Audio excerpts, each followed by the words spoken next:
1 Chronicles 19. Sometime after this, King Nahash of the Ammonites died, and his son Hanun became king. David said, "I am going to show loyalty to Hanun because his father Nahash was always loyal to me." So David sent messengers to express sympathy to Hanun about his father's death. But when David's ambassadors arrived in the land of Ammon, the Ammonite commanders said to Hanun, "Do you really think these men are coming here to honor your father?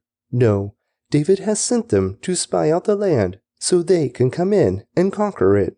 So Hanun seized David's ambassadors and shaved them, cut off their robes at the buttocks, and sent them back to David in shame. When David heard what had happened to the men, he sent messengers to tell them, "Stay at Jericho until your beards grow out, and then come back," for they felt deep shame because of their appearance. When the people of Ammon realized how seriously they had angered David, Hanun and the Ammonites sent 75,000 pounds of silver to hire chariots and charioteers from Aram Naharaim, Aram Maacah, and Zobah. They also hired 32,000 chariots and secured the support of the king of Maacah and his army. These forces camped at Medeba, where they were joined by the Ammonite troops that Hanun had recruited from his own towns. When David heard about this, he sent Joab and all his mighty warriors to fight them. The Ammonite troops came out and drew up their battle lines at the entrance of the city, while the other kings positioned themselves to fight in the open fields. When Joab saw that he would have to fight on both the front and the rear, he chose some of Israel's elite troops and placed them under his personal command to fight the Arameans in the fields. He left the rest of the army under the command of his brother Abishai, who was to attack the Ammonites.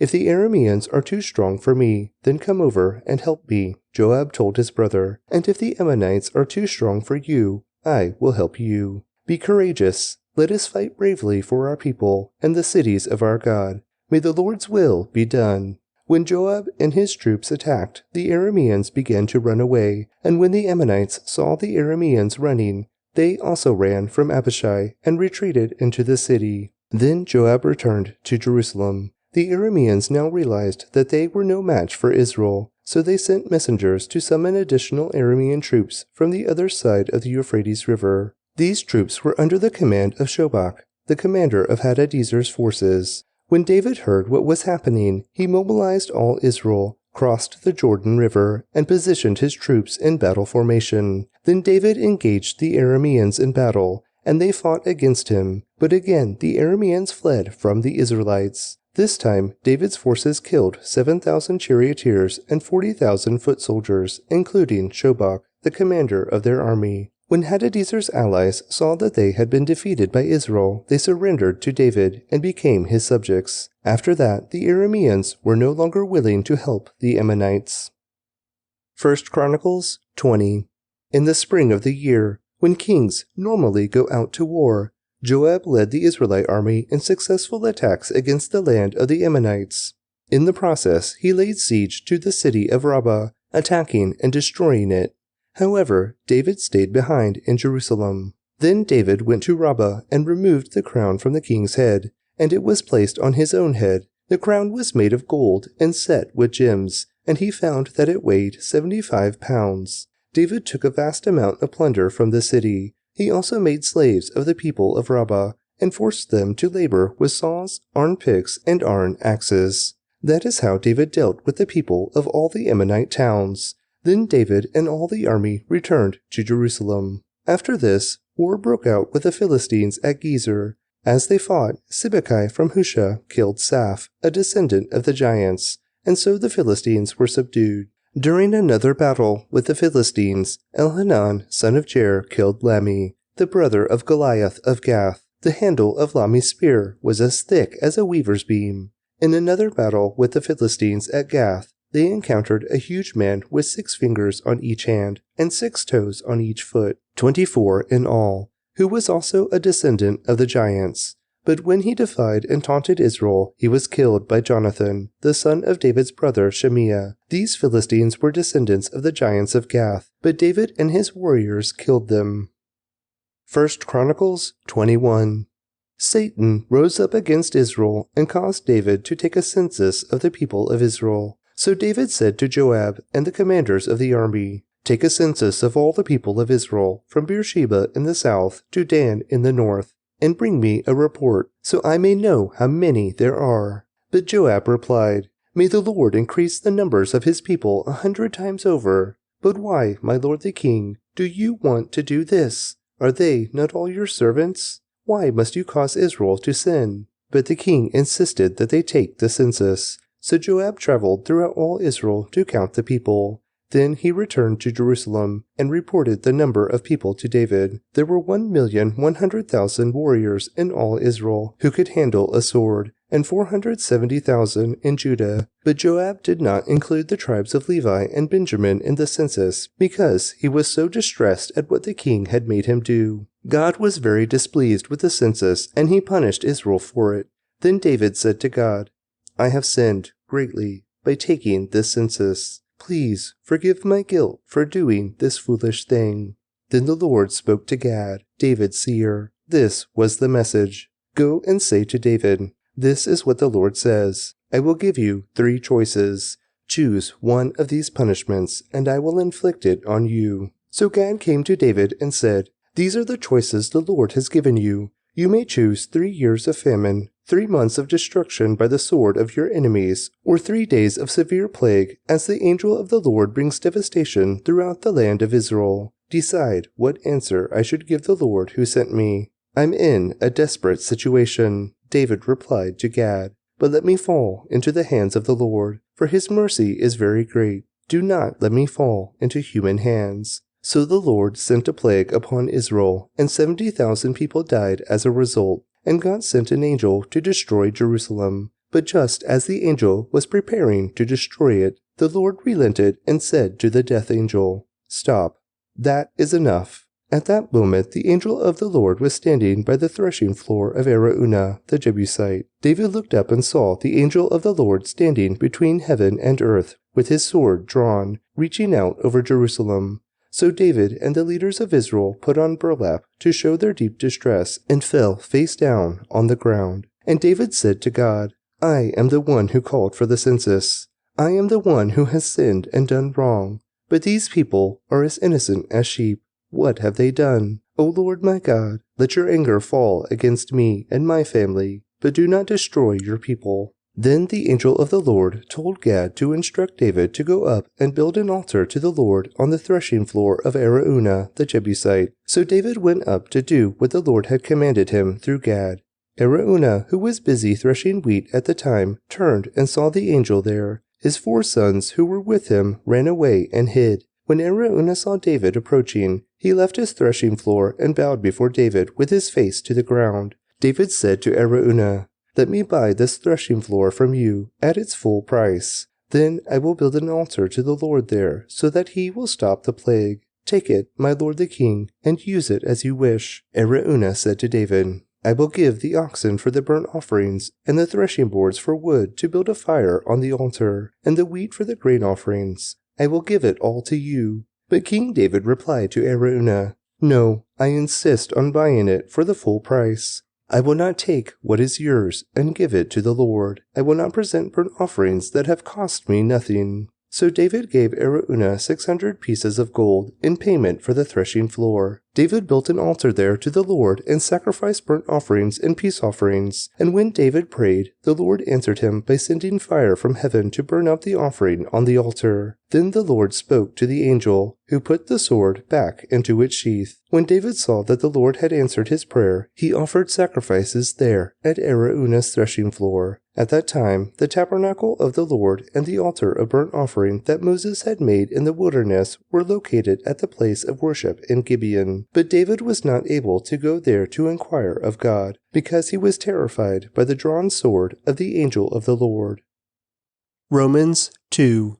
You may think you can condemn such people, but you are just as bad, and you have no excuse. When you say they are wicked and should be punished, you are condemning yourself, for you who judge others do these very same things. And we know that God, in his justice, will punish anyone who does such things. Since you judge others for doing these things, why do you think you can avoid God's judgment when you do the same things? Don't you see how wonderfully kind, tolerant, and patient God is with you? Does this mean nothing to you? Can't you see that His kindness is intended to turn you from your sin? But because you are stubborn and refuse to turn from your sin, you are storing up terrible punishment for yourselves. For a day of anger is coming, when God's righteous judgment will be revealed. He will judge everyone according to what they have done. He will give eternal life to those who keep on doing good, seeking after the glory and honor and immortality that God offers. But He will pour out His anger and wrath on those who live for themselves, who refuse to obey the truth, and instead live lives of wickedness. There will be trouble and calamity for everyone who keeps on doing what is evil, for the Jew first, and also for the Gentile. But there will be glory and honor and peace from God for all who do good, for the Jew first, and also for the Gentile. For God does not show favoritism. When the Gentiles sin, they will be destroyed, even though they never had God's written law. And the Jews, who do have God's law, will be judged by that law when they fail to obey it. For merely listening to the law doesn't make us right with God. It is obeying the law that makes us right in His sight. Even Gentiles, who do not have God's written law, show that they know His law, when they instinctively obey it, even without having heard it. They demonstrate that God's law is written in their hearts, for their own conscience and thoughts either accuse them or tell them they are doing right. And this is the message I proclaim, that the day is coming when God, through Christ Jesus, will judge everyone's secret life. You, who call yourselves Jews, are relying on God's law, and you boast about your special relationship with Him. You know what He wants. You know what is right, because you have been taught His law. You are convinced that you are a guide for the blind and a light for people who are lost in darkness. You think you can instruct the ignorant and teach children the ways of God, for you are certain that God's law gives you complete knowledge and truth. Well then, if you teach others, why don't you teach yourself? You tell others not to steal, but do you steal? You say it is wrong to commit adultery, but do you commit adultery? You condemn idolatry, but do you use items stolen from pagan temples? You are so proud of knowing the law, but you dishonor God by breaking it. No wonder the Scriptures say, "The Gentiles blaspheme the name of God because of you."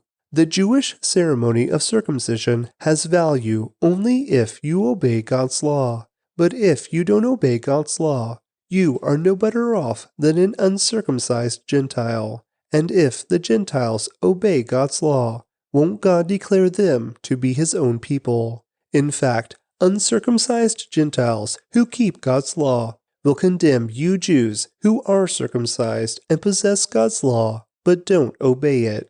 For you are not a true Jew just because you were born of Jewish parents or because you have gone through the ceremony of circumcision. No, a true Jew is one whose heart is right with God. And true circumcision is not merely obeying the letter of the law. Rather, it is a change of heart produced by the Spirit. And a person with a changed heart seeks praise from God, not from people. Proverbs 26. Honor is no more associated with fools than snow with summer or rain with harvest. Like a fluttering sparrow or a darting swallow, an undeserved curse will not land on its intended victim. Guide a horse with a whip, a donkey with a bridle, and a fool with a rod to his back. Don't answer the foolish arguments of fools, or you will become as foolish as they are. Be sure to answer the foolish arguments of fools, or they will become wise in their own estimation. Trusting a fool to convey a message is like cutting off one's feet or drinking poison. A proverb in the mouth of a fool is as useless as a paralyzed leg. Honoring a fool is as foolish as tying a stone to a slingshot. A proverb in the mouth of a fool is like a thorny branch brandished by a drunk. An employer who hires a fool or a bystander is like an archer who shoots at random. As a dog returns to its vomit, so a fool repeats his foolishness. There is more hope for fools than for people who think they are wise. The lazy person claims, "There is a lion on the road. Yes, I'm sure there's a lion out there." As a door swings back and forth on its hinges, so the lazy person turns over in bed. Lazy people take food in their hand, but don't even lift it to their mouth. Lazy people consider themselves smarter than 7 wise counselors. Interfering with someone else's argument is as foolish as yanking a dog's ears. Just as damaging as a madman shooting a deadly weapon is someone who lies to a friend and then says, "I was only joking." Fire goes out without wood, and quarrels disappear when gossip stops. A quarrelsome person starts fights as easily as hot embers light charcoal or fire lights wood. Rumors are dainty morsels that sink deep into one's heart. Smooth words may hide a wicked heart, just as a pretty gaze covers a clay pot. People may cover their hatred with pleasant words, but they're deceiving you. They pretend to be kind, but don't believe them. Their hearts are full of many evils. While their hatred may be concealed by trickery, their wrongdoing will be exposed in public. If you set a trap for others, you will get caught in it yourself. If you roll a boulder down on others, it will crush you instead. A lying tongue hates its victims, and flattering words cause ruin. Psalm 119. Joyful are people of integrity who follow the instructions of the Lord. Joyful are those who obey his laws and search for him with all their hearts. They do not compromise with evil, and they walk only in his paths. You have charged us to keep your commandments carefully. Oh, that my actions would consistently reflect your decrees. Then I will not be ashamed when I compare my life with your commands. As I learn your righteous regulations, I will thank you by living as I should. I will obey your decrees. Please, don't give up on me. How can a young person stay pure? By obeying your word. I have tried hard to find you. Don't let me wander from your commands. I have hidden your word in my heart, that I might not sin against you. I praise you, O Lord. Teach me your decrees. I have recited aloud all the regulations you have given us. I have rejoiced in your laws as much as in riches. I will study your commandments and reflect on your ways. I will delight in your decrees and not forget your word. Be good to your servant, that I may live and obey your word. Open my eyes to see the wonderful truths in your instructions. I am only a foreigner in the land. Don't hide your commands from me. I am always overwhelmed with a desire for your regulations. You rebuke the arrogant. Those who wander from your commands are cursed. Don't let them scorn and insult me, for I have obeyed your laws. Even princes sit and speak against me, but I will meditate on your decrees. Your laws please me. They give me wise advice. I lie in the dust. Revive me by your word. I told you my plans, and you answered. Now teach me your decrees. Help me understand the meaning of your commandments, and I will meditate on your wonderful deeds. I weep with sorrow. Encourage me by your word. Keep me from lying to myself. Give me the privilege of knowing your instructions. I have chosen to be faithful. I have determined to live by your regulations. I cling to your laws. Lord, don't let me be put to shame. I will pursue your commands, for you expand my understanding. Teach me your decrees, O Lord, and I will keep them to the end. Give me understanding, and I will obey your instructions. I will put them into practice with all my heart. Make me walk along the path of your commands, for that is where my happiness is found. Give me an eagerness for your laws rather than a love for money. Turn my eyes from the worthless things and give me life through your word.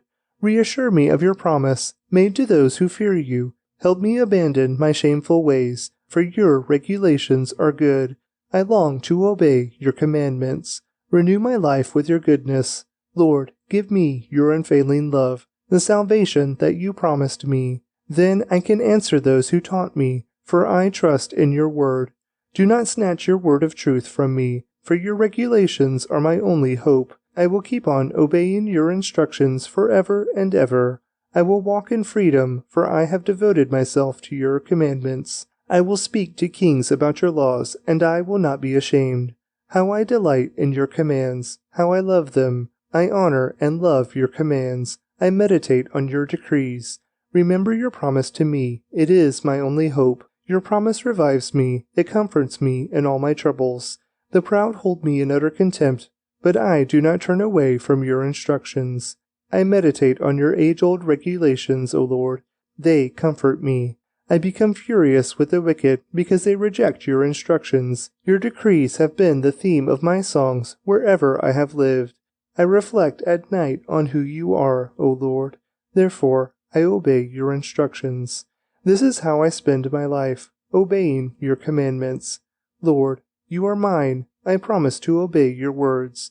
With all my heart I want your blessings. Be merciful as you promised. I pondered the direction of my life, and I turned to follow your laws.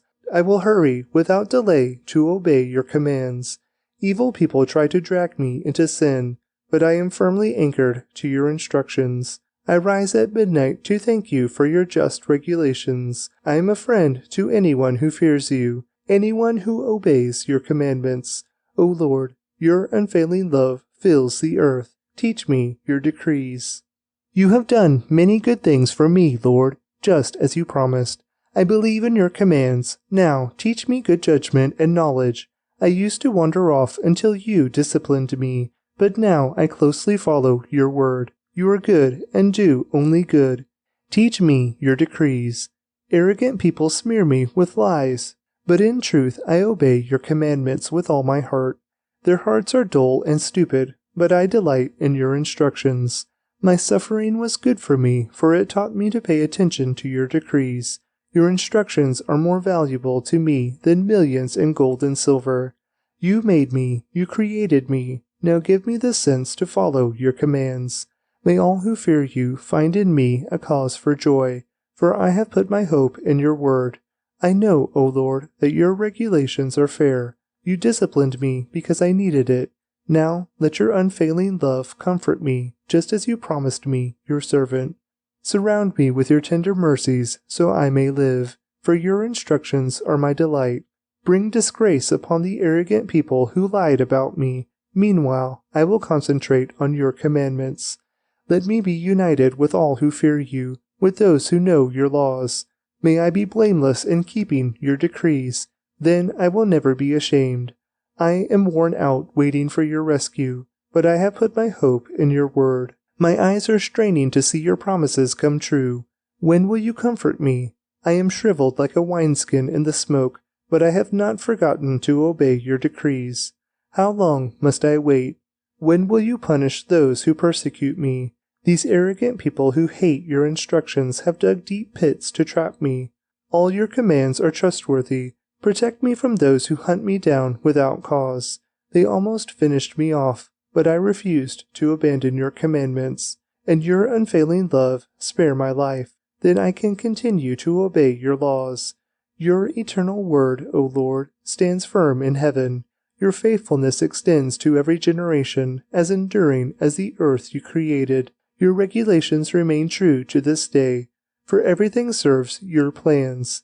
If your instructions hadn't sustained me with joy, I would have died in my misery. I will never forget your commandments, for by them you give me life.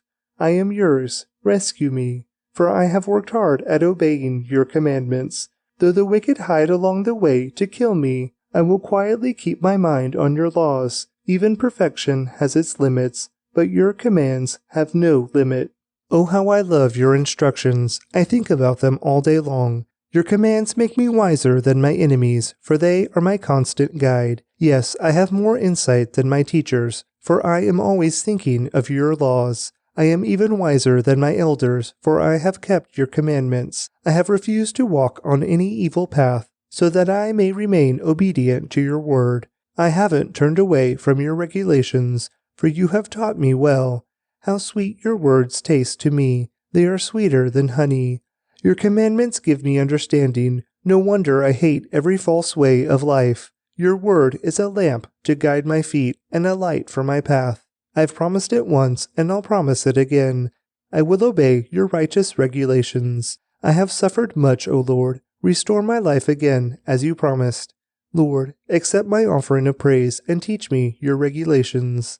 My life constantly hangs in the balance, but I will not stop obeying your instructions. The wicked have set their traps for me, but I will not turn from your commandments. Your laws are my treasure, they are my heart's delight. I am determined to keep your decrees to the very end.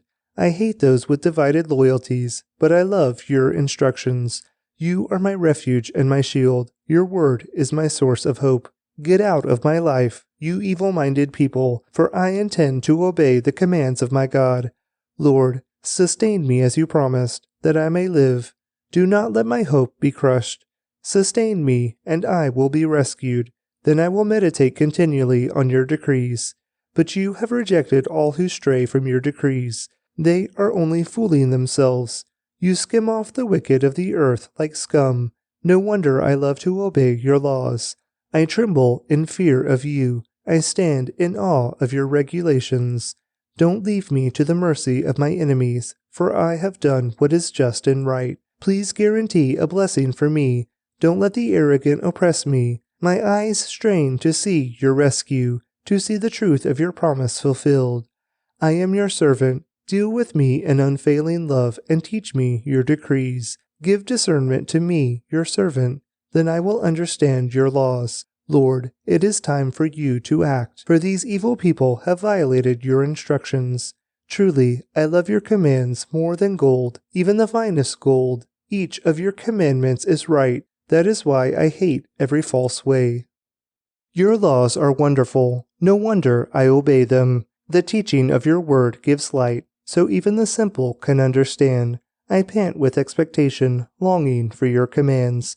Come and show me your mercy, as you do for all who love your name. Guide my steps by your word, so I will not be overcome by evil. Ransom me from the oppression of evil people. Then I can obey your commandments. Look upon me with love. Teach me your decrees. Rivers of tears gush from my eyes because people disobey your instructions. O Lord, you are righteous, and your regulations are fair. Your laws are perfect and completely trustworthy. I am overwhelmed with indignation, for my enemies have disregarded your words. Your promises have been thoroughly tested. That is why I love them so much. I am insignificant and despised, but I don't forget your commandments. Your justice is eternal, and your instructions are perfectly true. As pressure and stress bear down on me, I find joy in your commands. Your laws are always right. Help me to understand them so I may live. I pray with all my heart. Answer me, Lord. I will obey your decrees. I cry out to you. Rescue me, that I may obey your laws. I rise early, before the sun is up. I cry out for help and put my hope in your words. I stay awake through the night, thinking about your promise. In your faithful love, O Lord, hear my cry. Let me be revived by following your regulations. Lawless people are coming to attack me. They live far from your instructions, but you are near, O Lord, and all your commands are true. I have known from my earliest days that your laws will last forever.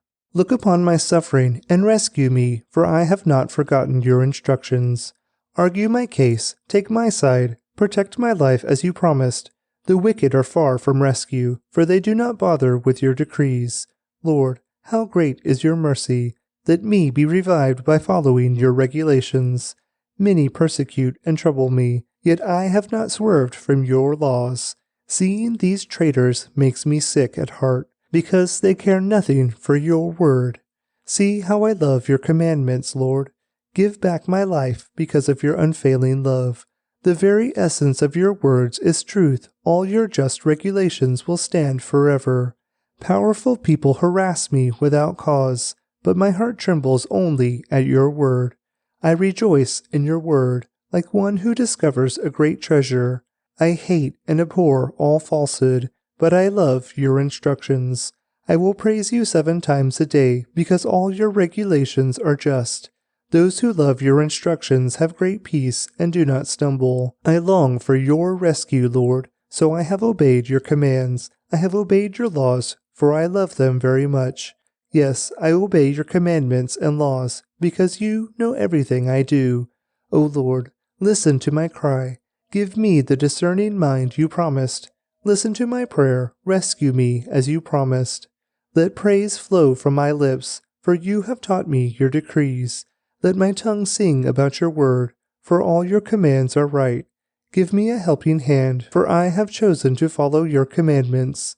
O Lord, I have longed for your rescue, and your instructions are my delight. Let me live so I can praise you, and may your regulations help me. I have wandered away like a lost sheep.